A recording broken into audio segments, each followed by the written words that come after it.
And Speaker of the RTI, 14 years. That's how long one bill has remained in Ghana's current parliament. Government after government has pledged commitment to ensuring the passage of the Right to Information Bill into law.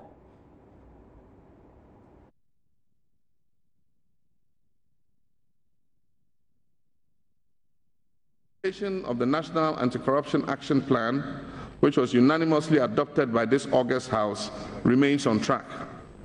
I wish to commend this House for the passage of numerous legislation, including the recent Public Financial Management Act, which strengthens our hands in the fight against corruption. I must, however, point out that public and civil society organizations are disappointed in our inability to pass the Right to Information Bill and are still hopeful that before this Parliament is dissolved at midnight on the 6th of January, a consensus can be found to pass this bill into law.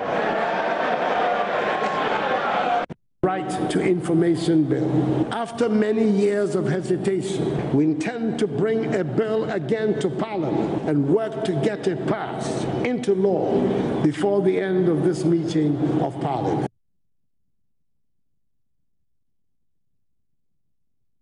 So those are the leading figures in the two main political parties, the NDC and the NPP. You heard the former President John Dramani Mahama making a firm promise that the RTI bill will be passed. You also heard from President Akufo-Addo. But during its 14-year seesaw in Parliament, MPs have argued they are doing a good job on the bill, so it doesn't create problems once passed. However, media practitioners and civil society groups are unhappy about the numerous clauses inserted to prevent the media from accessing certain information. We'll delve deeper into that a bit shortly, but yesterday, the real reasoning behind the delays in passing that bill into law became rather clear. MP for Adansi Asokwa in the Ashanti region, K.T. Hammond, who's at some point served in government, became the hero who revealed that secret. You can watch that. It's a gold mine for journalists. He says it. It is not a gold mine for the generality of the populace. The general, it's just the same way you are going about it. I can understand. You need it because gold nuggets are in there everywhere for journalists. That's what you need. One single slip, ministers can't operate. Governments cannot proceed effectively. Governance cannot take place meaningfully with this sort of, I don't call it sword of whatever hanging at this albatross riding around you. Understand, you need a peace of mind to run a government. You need to concentrate to run them. If you have a bill like bring this before the ink even dries on it, somebody's asking for it, bring this document. This was how you to the extent that we're talking about communication between president and the vice president, the cabinet, and this and that. Potentially, you can have. So there will be no secret in government. It's a free society where information is readily available, rather enhance development. Nobody sees that. No relevant information. You see, it isn't everything that the public is interested in, which is in the public interest. We should be careful about that. Yes, free society and all that. That is the journalist jargon. Free society, freedom, whatever. Sit on the seat of an administrator, and then you'll be looking over your shoulders what the next journalist is going to call for. Before 2000, the average call or request for information in the British government, I think, was about 170 or whatever. The first 3 years after 2005, when it came into effect, the first 3 years, the information request had gone to 300,000.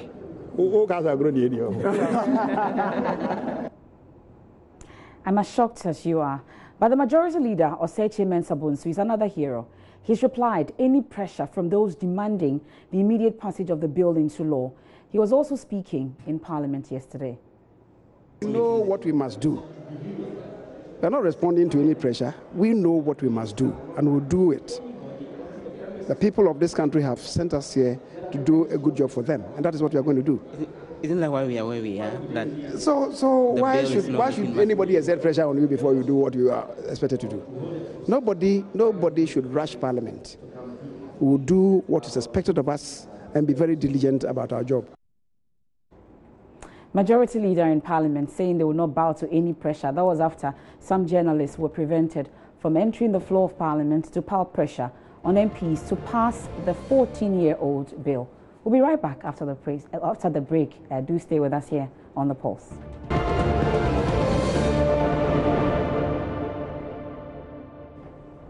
You're welcome back, and thanks for staying with us here on The Pulse. So we're talking about the RTI bill just before we went on the break, and we're asking if it's become a monster that our MPs or our politicians fear so much. What really is the fear?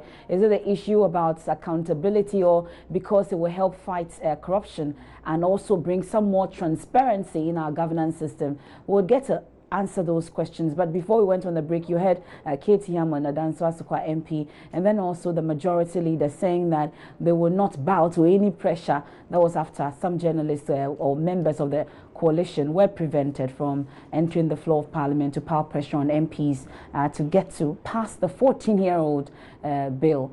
But there have been some responses to that. We will start the discussion shortly, but before we start our discussion, let's hear from Suleimana Brahima. He's Executive Director of the Media Foundation for West Africa. He's also a member of the coalition. My first impression about the comment is that it's either the Honourable MP is himself confused about what the RTI or what an RTI law would seek to do, or he is an ardent opponent to transparency in governance, or perhaps both.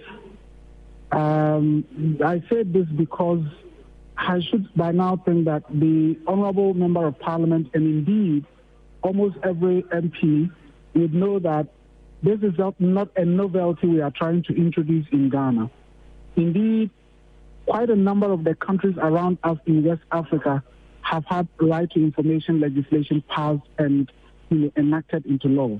Indeed, many of the European countries that we look up to for aid and for donor funding and so on, some of them have had right to information law in existence, some for more than 100 years, some even for more than 200 years. Now, when he says that governance will grind to a halt and so on and so forth, Nigeria passed their right to information law in 2011. Nothing has happened. If anything at all, it is contributing to empower citizens to access information that would be meaningful for their lives. Liberia has done it. They went through a peaceful transition in the last election, and governance is continuing. Sierra Leone did in 2010. They just recently had, election resulting in a peaceful transition. They've had several natural disasters and serious issues that they've managed to deal with it. So I don't know what he's talking about, but that is why, as I said, I come to the conclusion that, first of all, is either he himself is confused about what the RTI bill and the law would seek to do, or that he is somebody who is a strong opponent when it comes to transparency and accountability in governance. Of course, he's not alone, Suleimana. We've heard the majority leader saying that they will not bow to any pressure. But this is a question we always ask at the beginning of each session of Parliament. But I'll ask again, are you hopeful that the RTI bill will be passed within this Parliament sitting? I am hopeful to the extent that Ghanaians are continuously demanding that what is their right be given to them. I am hopeful to the extent that Ghanaians are saying, we sent you to Parliament to represent us and to represent our interests and do things that are in our interest and not things that you think is good for us. And to the extent that Ghanaians are persistent in the demand that, look, right to access information is a fundamental right and we must have it. It will contribute to ensure that our well-being and livelihoods are improved. It will ensure that we are having an eye on how the resources belonging to us are being managed and are being utilized.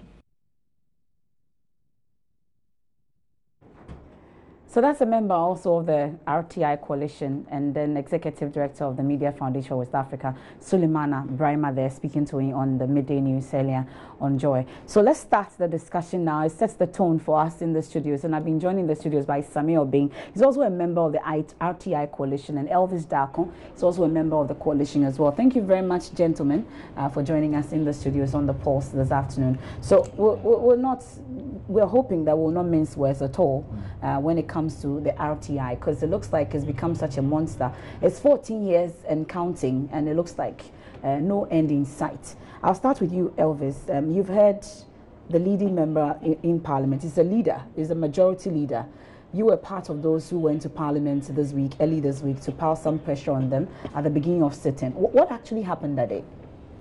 Well, we decided that we were going to sit at the public gallery of Parliament just to ensure that when the business of the day is read, we will know what they are going to do for this session before they rise. Okay. And we just want to be sure that RTI is on the agenda. If it's not on it, then we'll find time to go and meet the leadership and find out what is stopping the bill.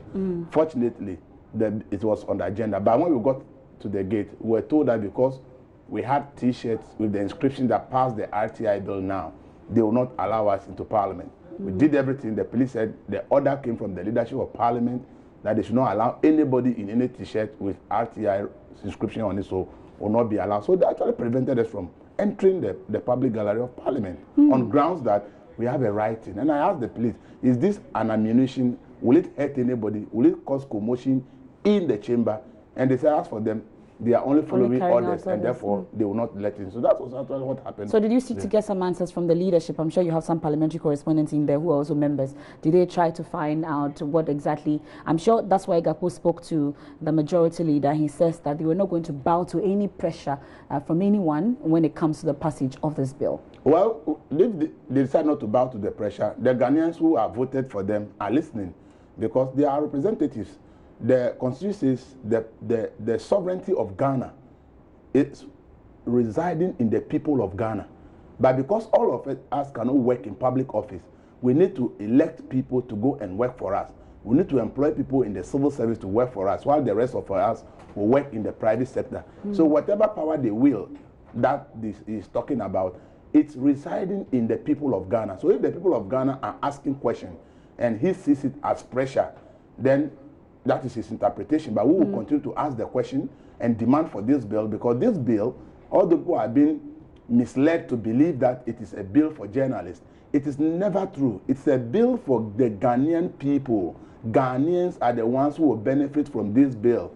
It is Ghanaian, ordinary Ghanaian who can walk to any public office and say, the law stipulates that this is the procedure I must follow if I want information, and they will go there. And the law will stipulate the time frame that a public officer must use to provide the information. And the public officer is also guided by the same law as to the procedure that the officer should go through in order to release that information. And therefore, nobody should be deceived that this law is for journalists. That is the propaganda that is going around that, oh, this law will only benefit journalists. Why are you supporting them? Truth is, they know that it will give the ordinary person power, the power that they be lacking. For now, a lot of people ask politician questions and they say, on what basis are you asking that question? Which law empowers you to ask that question? Okay, if I like, I'll answer, because there is no law that compels me to answer your questions. And that's the situation we find ourselves in today. So this law is coming to clear all these hurdles and give every Ghanaian that opportunity to be able to go and demand answers from leaders. And it's not only politicians. We demand answers from public and civil servants who are not politicians. So the bill is also not targeted at politicians. I see this misconception that, oh, it's going to be targeting politicians. It is not true. Kate Yama talk about the United Kingdom. I'm like, so has the UK granted to a halt? If he's saying that it will grant government business to a halt, has the law granted the UK government to a halt? Has anybody read anywhere that the UK government is not working because of freedom of information? Journalists are breathing down the necks of politicians. I'm sure that's what he's seeking to but why, if you are not hiding anything? Okay, you are in public office, that rules and regulating what you are supposed to do. If you are following them, anybody asks you a question, you'll not be afraid to answer. Elvis, hold it there. I'm sure that Elvis, if we allow Elvis, he's on fire as we speak. But Sammy, listening to the leaders of the House, at least you've heard from the majority leader, also Katie Hammond, at least he's been there for a while, and listening to their reaction for us to calls for the RTI bill to be passed. What comes to mind? Well, thank you. What comes to mind for me really is that Sule is right. For Sule of MFWA was indicating that it's either, Katie has very little understanding of the law, or he doesn't support open, transparent governance. I say both, really, because if if you really understand what benefits you get from a freedom of information regime, then I do not think that a legislator worth the salt, elected by people to come represent, the people's representative, will be speaking that way. You see, but I am not surprised particularly with Mr. Hammond, on his comments, because on the floor of Parliament, in the last meeting of Parliament, the one before, they went on recess and came back, he is captured in Hansard as saying that, why do we want to pass a right to information bill so that the next morning the journalist comes and he wants to find information about who you were in the elevator with last night or who was in the back of your car, the night before. So you see, it is for such, for the want of a better word, backward thinking, that you would have, people who are entrusted with power to be able to represent the people thinking this way. I am not surprised really at Mr. Hammond, because he has been a sworn, opponent to the right to information bill, and he has not minced words in stating that. Now, the leader of the House rather, surprised me, and it was a pleasant news that today in Parliament I was around, and when he spoke, he basically backtracked on his words from last Tuesday, because then he was trying to give clarity on the fact that what he meant by nobody can force them into passing an RTI bill is that they already have it in plans and they already intend to pass it in the course of this meeting. Proper job, and they want to do a proper job. So he wasn't meaning that, because I was asking him that, leader, really, the people in Kronom or Afrancho or all the other communities in your constituency would have to pressure you, because they are your employers, and members of Parliament must learn to know that. But like Elvis said, the misconception that an RTI regime would benefit, journalists and only journalists is what is making it difficult for our politicians to want to bring it in. And I wasn't surprised that Katie was indicating that it's going to be a gold mine for journalists, and he went on and on and on about it being a gold mine. If our younger brothers and sisters take their exams at BEC or SSC and WAEC officials mess up, for which reason the exams has to be cancelled, and investigations are carried, and no report comes out to us, and we do not know the reasons why, people have caused the lives of these young people to be in a mess, then an RTI regime would help people reveal that information. If he, KT Hammond, goes on retirement because in 2020 his people in Adansia Sokwa decide not to vote for him, and then he is following up on his pensions, and he goes to SNIT, and SNIT is not forthcoming with information, then he would know that the RTI regime is not only for journalists. And that is a point that we must make clearly. So when we talk about RTI, Elvis, the question for some is that, okay, so you've waited all this while, you've been able to do your work all this while, 14 years and counting. Why now? Why you so much on this now? Nobody should deceive you that we were finding it easy doing our work. It has been a hell working in this country as a journalist. You go to a public official and the person uses his or her discretion to decide whether to give you information or not. How do you expect journalists to work in such environment? It's also hell, and we think that these things must be taken away. Katie Hammond is mentioning UK as an example, and I was like, did he really say that? Because the United Kingdom has never complained that RTI is a problem. They even talk about the benefit of RTI. Maybe not openly. And no, then he must go and read it, because Tony Blair is just an individual. If it's a former prime minister and says, I think that the law is not helpful, Tony Blair as an individual does not represent the entire of UK. For Katie Hammond to tell us that the UK has the entire UK is not happy about the law. That is not the truth. Okay? There is so many cases in the UK today, they are prouder because of RTI law. Let me give you an example. The MPs in the UK were fabricating documents and receiving payments that they did not deserve. It took an RTI regime, they call it Freedom of Information, FOI, regime to be able to expose all the MPs. And as we speak, some MPs are in jail.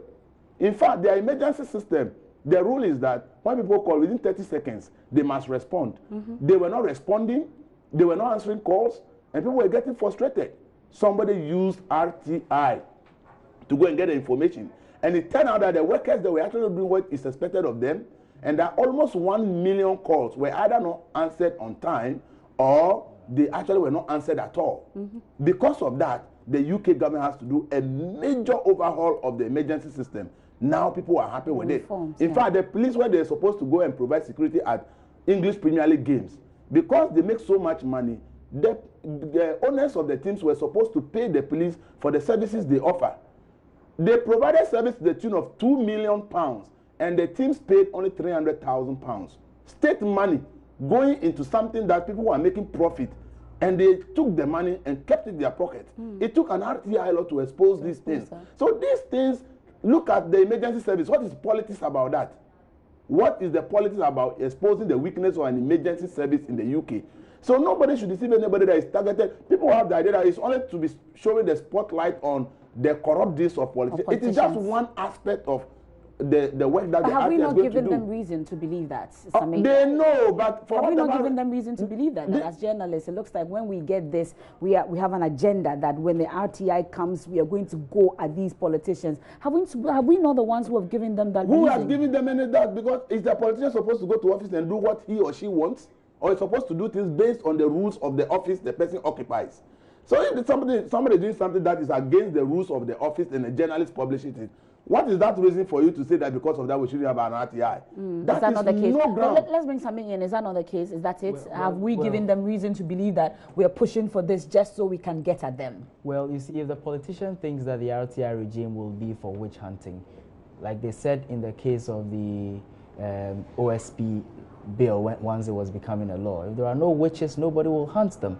So if they think they have skeletons in their cupboard, then of course they should fear. But I mean, there are politicians, there are elected officials in the various countries that has RTI regimes. In fact, in the West African sub-region, you can go on and on and on and on, and it becomes even embarrassing. That's Ghana, that prides itself as the bastion of democracy, does not have an RTI regime when our neighbors have them. So, I mean, I think that it is much ado about nothing, really, for these politicians. Okay, so where are we exactly with the bill, Elvis? I'm sure that you've been following up until this point. Where exactly are we with the bill in Parliament? They are telling us, they are assuring that it will happen.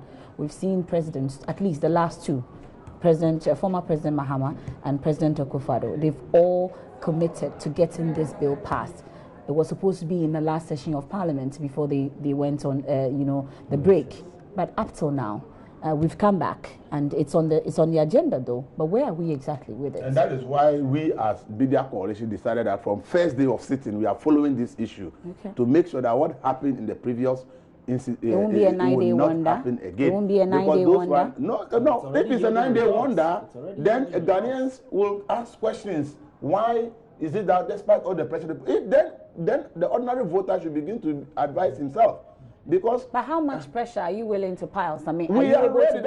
You say that you started from the very first day. Yes. You're going to tarry along the line. Are you sure you're able to go on all the way? In fact, let me tell you, this coalition, we've not taken a peso from anybody as we speak. Sami comes in at this point, Elvis. Let me run you through series of interesting activities that have taken place since Monday that the Media Coalition on RTI, announced.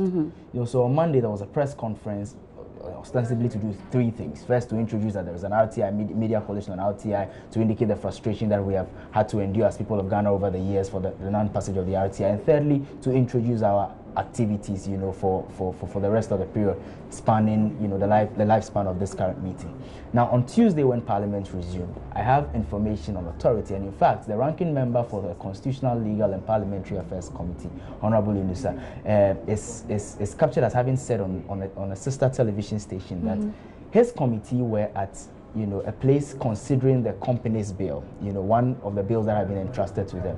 The very early morning, they received a call from one of the deputy majority whips of Parliament, indicating that whatever that they are doing, they should leave whatever they are doing and come to Chamber of Parliament, because there are young men wearing white T-shirts all over the place. And these were his words, wearing white T-shirts, and it's all over the media, and so they must come so they do justice to it, which means that they felt the heat.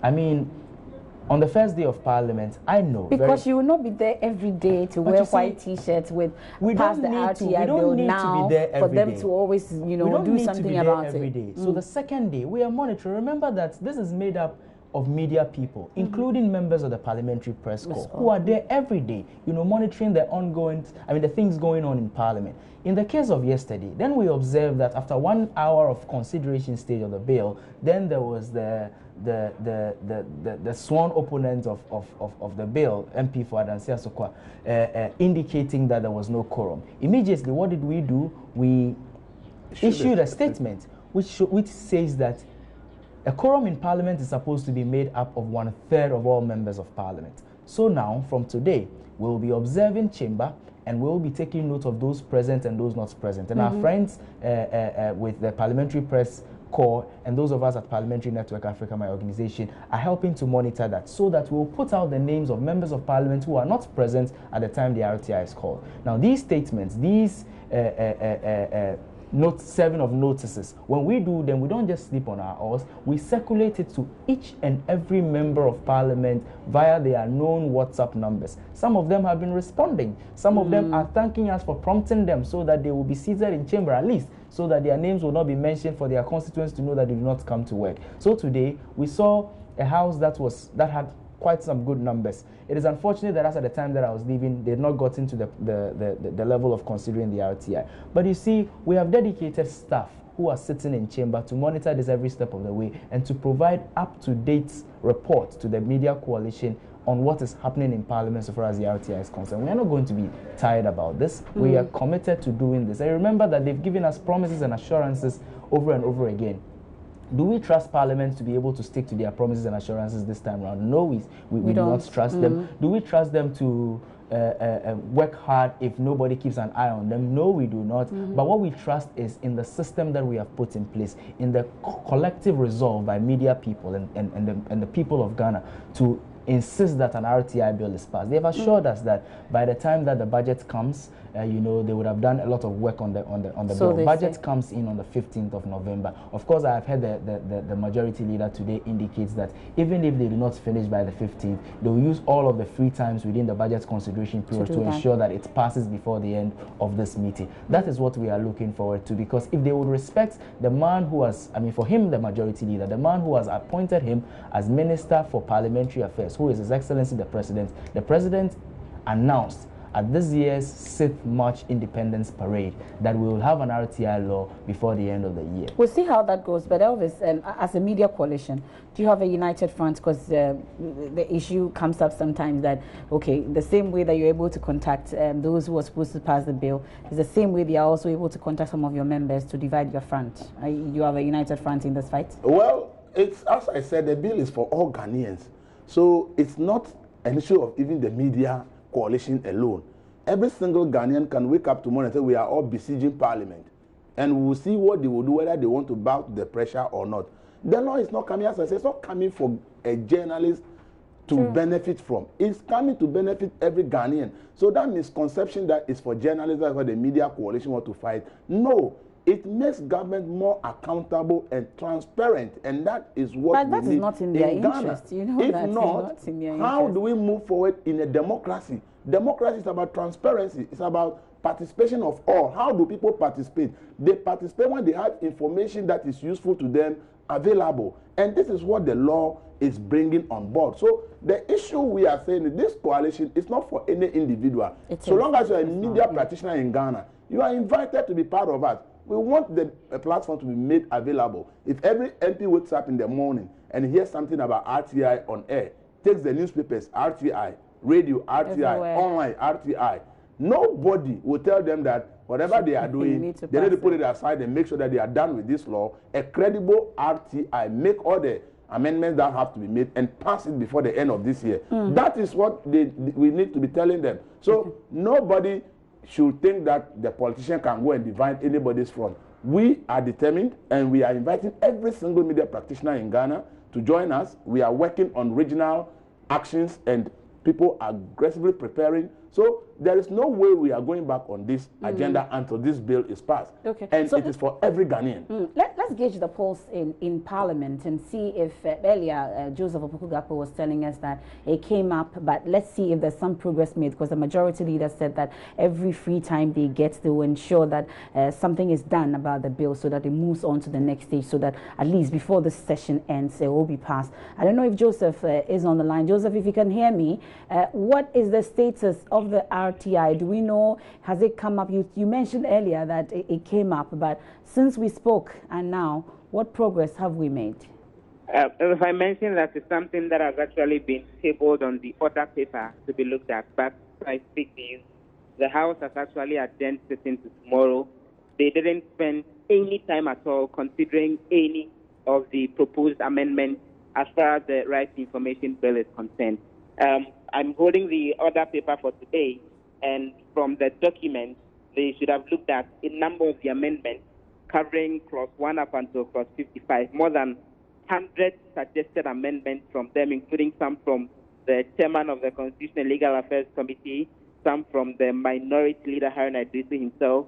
Federico Pariansa also has some suggested amendments that need to be looked at, and a number of them. It's all captured in here as far as the other paper is concerned, but the House looked at a number of other things, including the approval of ministers and, considering the report of the appointment committee, and then after that, the adjourned sitting to tomorrow without going back to look at the Right to Information Bill, despite the promise from the majority leader 2 days ago that they are prioritizing it and that they will spend every free time that they have looking at this particular bill.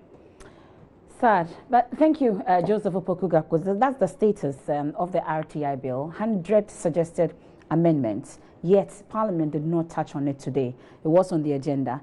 No mention of it. They've adjourned for the day. Let's speak to the Deputy Information Minister also, Pius Hajide. We're grateful for your time here on the Pulse, Pius. So we've had assurances previously, before the last meeting went on break, that definitely it will be passed. That's from the former Information Minister, Mustafa Hamid, if I'm right. But now we have a new session. Are you able to say on authority that the RTI bill will be passed before the end of this year? Do you know? Well, thank you very much, my sister. Good evening to you and to our cherished viewers. I can indicate to you that the commitment of this government towards the passage of the Right to Information Bill is clearly manifest. As you are aware, essentially what the executive arm of government has to do as the ones sponsoring this bill has been done, and it has been laid before Parliament, and it is under consideration. I believe that we should all get involved and try to, as it were, lobby and make our MPs understand the need and the urgent need for the passage of this bill. However, we must also be minded not to be seen to be stampeding Parliament into doing what they may consider to be a shortage of. My understanding is that even on today's order paper, the consideration of the RTI was listed with several amendments that 100 of them, but they didn't touch on one. But yet, Parliament has been adjourned. Other issues were touched on, but this one was not touched on. Is that not deliberate?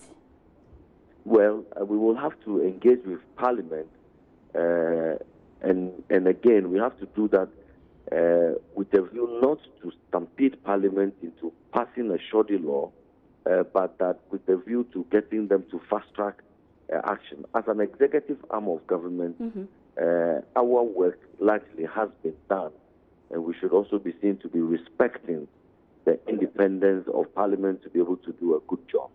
However, I can indicate to you that if there is anything that we can do as an executive arm of government from the Ministry of Information and so on and so forth, we will do that to be able to fast-track the passage of the RTI.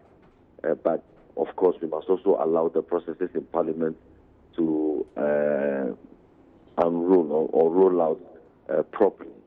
So, well, I haven't spoken to the leadership of Parliament to understand why the RTI was on the other paper but was not touched today. But I'm confident that should we make contact with them, we will get clarity on why it wasn't touched today. But that they should assure us that they will do everything within their power to pass this bill quickly. As a government, we are particularly interested in it.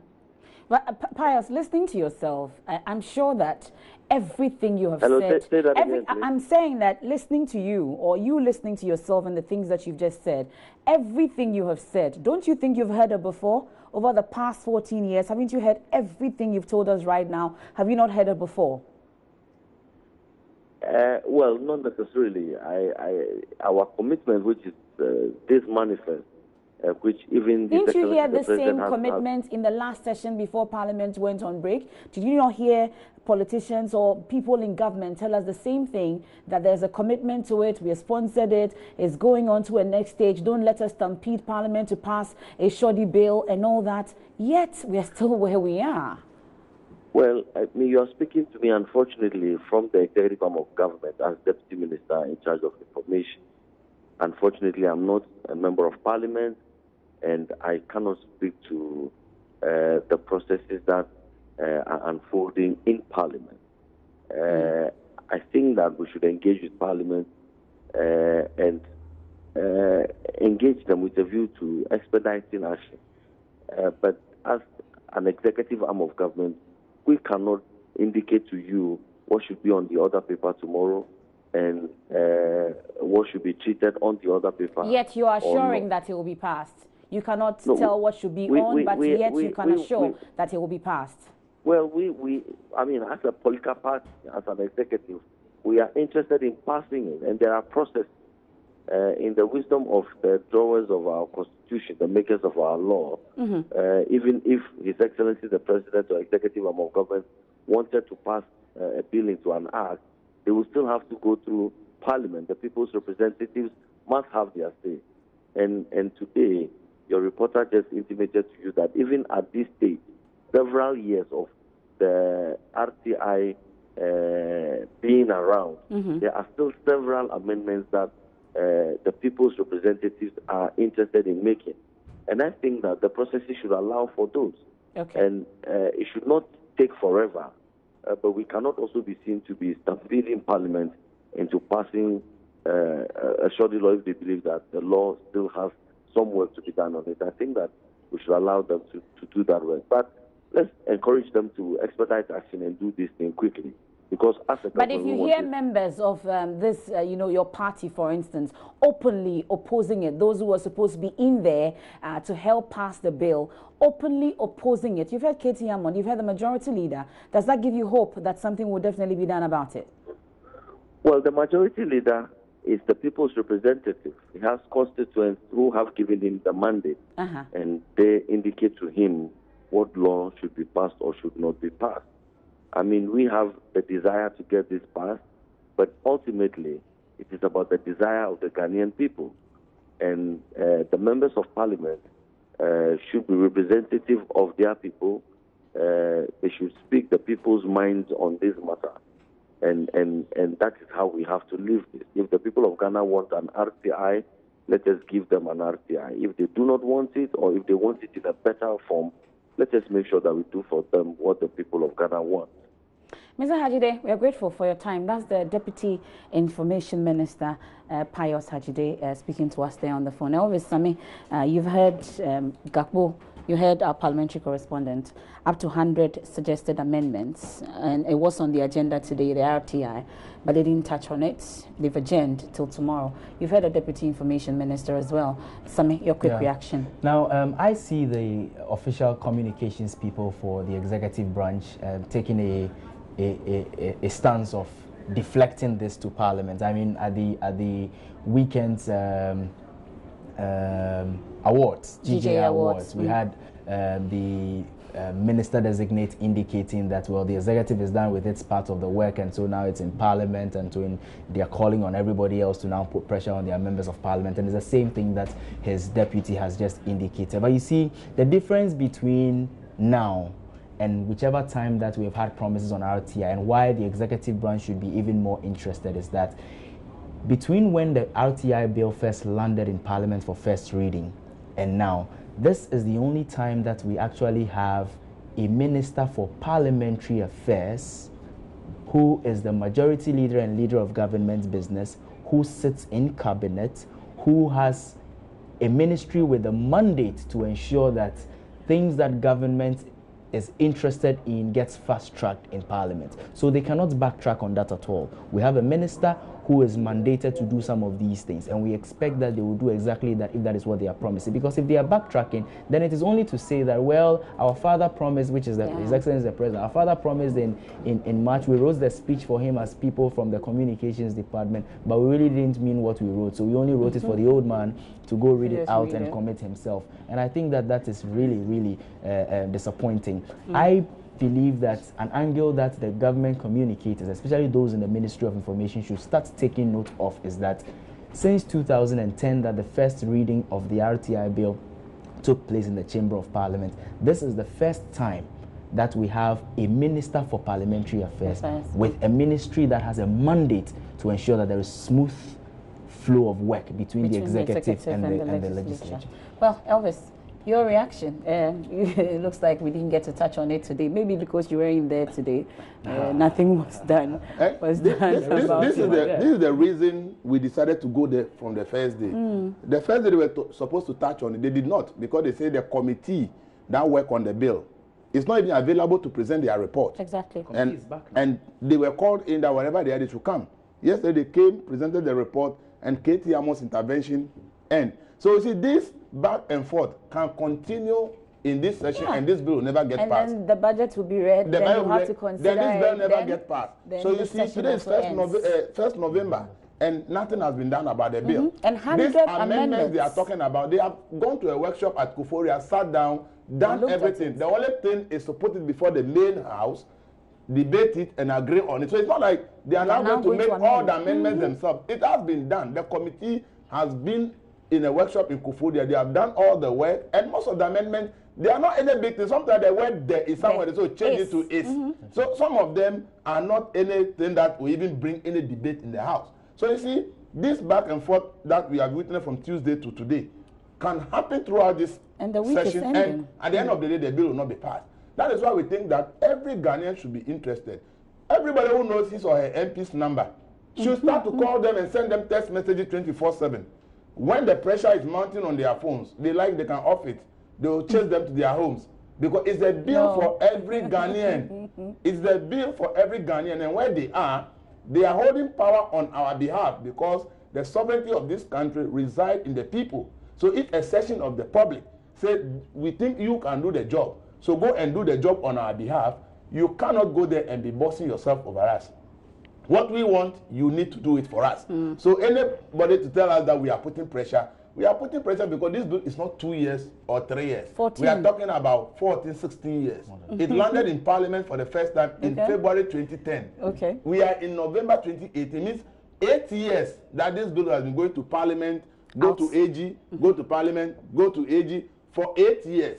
So there's no bill that has lasted long in Parliament in this Fourth Republic than the RTI bill.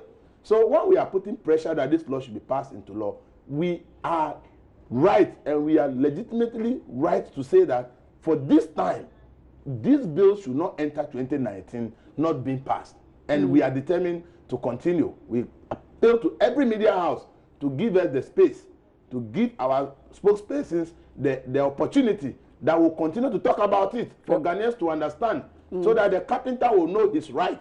The farmer in my village, when the government brings subsidized fertilizer or free fertilizer for them, and somebody wants to use politics to share it, and he will not get it, the law provides the process he or she can use to go and ask the person in charge, I am a farmer. How come the fertilizer was shared and I did not get my share? This is the power we are giving to Ghanaians. Definitely. We'll be following up on this. This is not the last we're hearing of this RTI issue. Of course, we'll be following it till we get something done. At least it should be passed before this Parliament goes on break. And I will leave it here, gentlemen. Thank you so much for your time. We had Elvis Darko and, of course, Samir Obing. They are both members of the Media Coalition for the Right to Information, and we're hoping that it gets passed.